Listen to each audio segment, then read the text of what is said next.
mérite pas la seconde place. Sœur Rosine, Dieu ne mérite pas la seconde place. Voilà pourquoi tu vois les David, quoique des rois, mais ils dans son esprit. Les gens, mais il est des rois.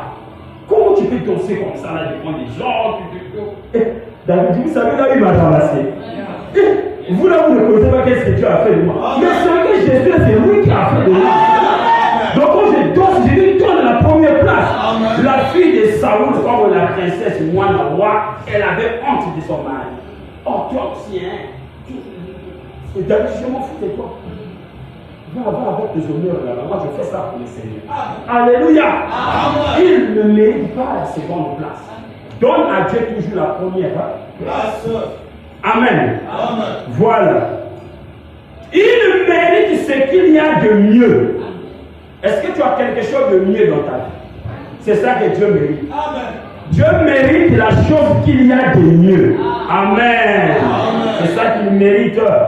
Voilà. Il dit ceci. Et la première place et tout ce que nous possédons, il mérite cela. Frère Branham dit, béni soit son Saint-Nom.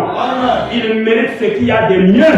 Maintenant, écoutez la seconde citation. Les esprits séducteurs.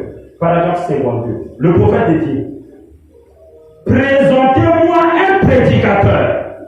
Présentez-moi un chrétien. Présentez-moi une ménagère. Là, tout le monde est là. Hein? Prédicateur, chrétien, vous êtes chrétien. Présentez-moi une ménagère, celle qui fait les travaux ménagers. Présentez-moi un cultivateur, ceux qui font l'agriculture. Ou bien un ouvrier d'usine, dont les frères vous êtes des ouvriers. Écoutez ce que le prophète vous dit.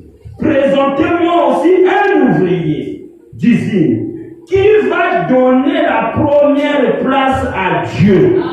En toutes choses, je vous montrerai un homme qui réussira au-dessus de tout ce que le diable pourra lui infliger. Oh, dites Amen. Dites Amen.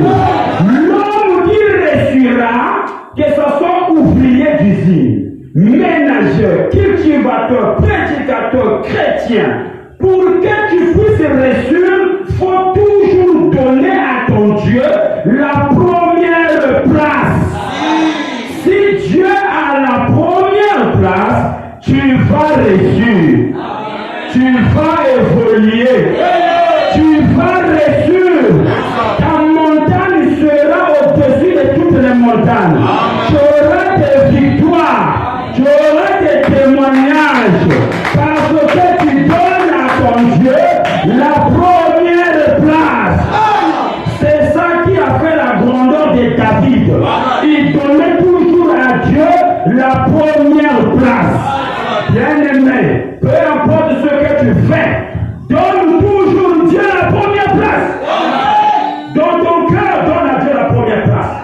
Dans ton finance, donne aussi à Dieu la première place. Enlève d'abord la dîme de Dieu. Commence d'abord à faire ce qui est pour Dieu et puis pour toi, seconde place. Si tu le fais, tu vas réussir. Et pourtant, c'est la parole. Mais qui doit appliquer la parole, c'est le chrétien. Mais nous avons parfois des auditeurs oubliés. Ils écoutent et puis ils oublient. Lorsqu'ils se mettent devant des épreuves, ils donnent la seconde place à Dieu. Eux-mêmes, ils prennent la première place. Et au fait, il n'y a pas de résultats. Après, il dit, mais ça me fait beaucoup d'aller dans le message. Non! Il faut que le Seigneur soit honoré en premier. Amen. Avant ton mari, d'abord le Seigneur. Avant ta femme, d'abord le Seigneur. Avant tes enfants, d'abord le Seigneur.